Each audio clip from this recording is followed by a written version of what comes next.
मायावी बहू। मैनपुरी के एक शांत मोहल्ले में शिवकांता देवी अपने बेटे अजय के साथ रहती थी। पति का देहांत बरसों पहले हो चुका था और बेटे को पढ़ा लिखा कर काबिल बनाया था। अजय की नौकरी लगी तो उन्होंने उसकी शादी बड़े चाव से करवाई। बहू रिमी शहर के पढ़ी लिखी लड़की थी, सुंदरता और फैशन में माहिर। शादी के बाद कुछ दिन तक तो वो सब ठीक चला, लेकिन धीरे धीरे सास के जीवन में अंधेरा उतरने लगा। शुरुआत में रिमी बड़े अदब से रहती थी, परंतु जैसे ही घर का माहौल समझ में आया, उसने अपने असली रंग दिखाने शुरू किए और हर काम पर टोकने लगी। मम्मी जी, इतना सुबह उठकर क्या कीजिएगा? ये पुराने साड़ी और मंदिर की मूर्तियां हटा दीजिए, घर का लुक बिगड़ रहा है। शिवकांता देवी कुछ नहीं कहती। वो समझ रही थी कि आज की बहुएं थोड़ी अलग सोच रखती है, लेकिन रिमी की अलग सोच सिर्फ आधुनिकता तक सीमित नहीं थी, बल्कि हद से ज्यादा मनमानी और अधिकार जताने की तरफ बढ़ चुकी थी। रिमी ने धीरे धीरे किचन पर कब्जा कर लिया, कहती, अब मैं काम करती हूँ, आप आराम कीजिए। लेकिन उसका मतलब था, मेरे हिसाब से चलिए।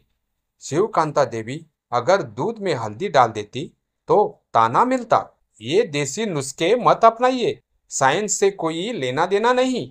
अजय, जो कभी माँ का लाडला था, अब अपनी पत्नी के कहने में रहने लगा।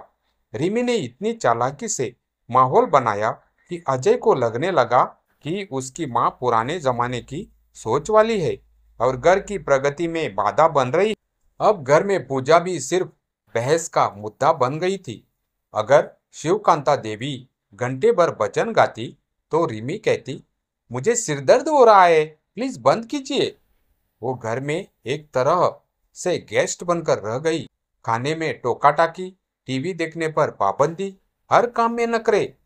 परिवार की शांति धीरे धीरे टूट रही थी, लेकिन किसी को फर्क नहीं पड़ा।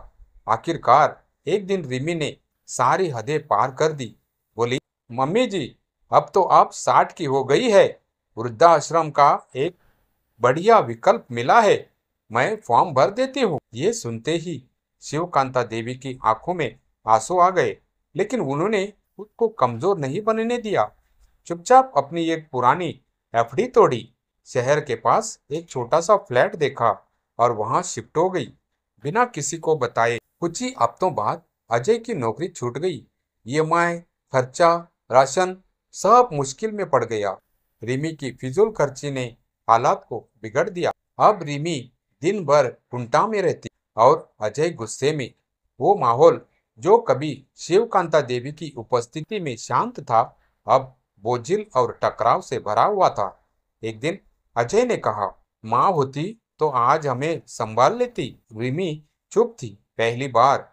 अब दोनों ने कोशिश की माँ को मनाने की, लेकिन शिवकांता देवी साफ बोल चुकी थी, मैंने अब अकेले रहना सीख लिया है। वहां तुम्हारे घर में माँ नहीं, सिर्फ बुजुर्ग महिला बनकर रह गई थी। अब मेरी जिंदगी मेरी है। अजय और रिमी जब शिवकांता देवी के छोटे से फ्लैट पर पहुंचे तो उन्होंने दरवाजा खोला।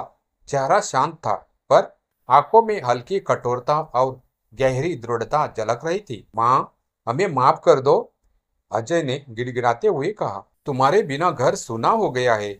मैं मानता हूँ, हमने गलती की। रिमी भी सिर झुकाए खड़ी थी, उसकी आंखें नम थी। शायद पहली बार उसने महसूस किया कि जिस औरत को वह पुरानी सोच वाली कहती थी, वह उसकी असली ढाल थी। लेकिन शिवकांता देवी ने साफ आवाज में कहा, अजय, जब तक मैं तुम्हारे घर में थी, माँ कहलाती थी, मगर माँ की तरह जीने का हक नहीं था। वहां मेरे लिए न अपना कोना था, न अपनी इज्जत। मैं सिर्फ एक अतिरिक्त बोझ बन चुकी थी। अब मैं यहाँ अकेली हूँ, लेकिन सम्मान के साथ, और मुझे यही मंजूर है। कुछ पल की चुप्पी छा गई। फिर उन्होंने धीमे स्वर में कहा, अजय, घर को संभालना सिर्फ पैसों का खेल नहीं होता। घर तब घर बनता है जब उसमें अपमान ना हो, संवाद हो। याद है जब तुम्हारे पापा गुजर गए थे, तब मैंने अकेले ही कितने तूफान झेले, लेकिन तुम्हारे लिए कभी कमजोर नहीं पड़ी। वही ताकत तुम्हें भी दिखानी है। लेकिन मेरे बिना। अजय की आंखों से आंसू बहने लगे। उसने माँ का हाथ पकड़ना चाहा, मगर माँ ने हाथ धीरे से खींच लिया। बेटा, ये दूरी अब तुम्हारे और रिमी के लिए जरूरी है। तुम दोनों को अपना घर अपने बलबूते पर खड़ा करना होगा। रिमी ने रोते हुए कहा, मम्मी जी, मैंने आपको बहुत दुख दिया। आपकी भजन की आवाज भी सिरदर्द नहीं थी, बल्कि हमारे जीवन में संतुलन थी। आप सही थी, मैं ही गलत थी। शिवकांता देवी ने उसे देखा और कहा, गलती मान लेना ही सुधार की पहली सीढ़ी है। तुम बदलना चाहो यही काफी है। लेकिन अब मैं लौटूंगी नहीं। कुछ महीने बाद अजय ने धीरे धीरे नौकरी की तलाश की और नई कंपनी में काम पा लिया। रिमी ने भी अपनी फिजूल खर्ची पर लगाम लगाई। अब दोनों मिलकर चलने लगे।